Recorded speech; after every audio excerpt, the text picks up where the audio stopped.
We had previously addressed the difficulty in light of the fact that Moshe was aware that Bnei Yisrael had created and worshipped the Egel HaZahav. Why was it that his anger got the better of him to the point where he smashed the luchot? It was argued that a distinction can be made between how one processes information through shmiyah as compared to re'iyah. While Moshe Rabbeinu was upon Har Sinai, there was a disconnect between himself and the people, and even information that was given to him by HaKadosh Baruch Hu in the form of shmiyah remained somewhat in the abstract and in certain respects disconnected from him. It was only when Moshe left the ivory tower of Har Sinai and came down to the people that he was able to re-establish a connection between himself and them.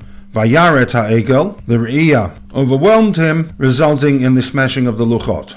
This reconnect with the events as they were unfolding in the camp also played itself out in a Lech Red situation, that the descent of the people into Avodah Zarah had a parallel impact upon the spirituality of Moshe Rabbeinu. Red migdulatecha. You must now descend somewhat from the levels of Kedusha and spirituality that you had attained from Har Sinai. The model presented to explain the narrative regarding Moshe Rabbeinu and the Egel can also be applied to the situation of Yaakov in his attempt to legalot et haketz, reveal to his 12 sons that which was previously hidden. As with Moshe Rabbeinu upon Har Sinai, Yaakov also experienced somewhat of a disconnect with respect to levels of Kedusha to that of his 12 sons. He was somewhat in his own ivory tower. But then, just prior to his death, he made a decision, and that decision was Asvu v'agida lachem. He wished to raise his 12 sons and expose them to the levels of Kedusha that he had reached. He was to bring to them, draw down the pnimiut or Ein Sof into a revealed form, expressed in the words of the Gemara, and quoted by Rashi, Bikesh Yaakov legalot et haketz.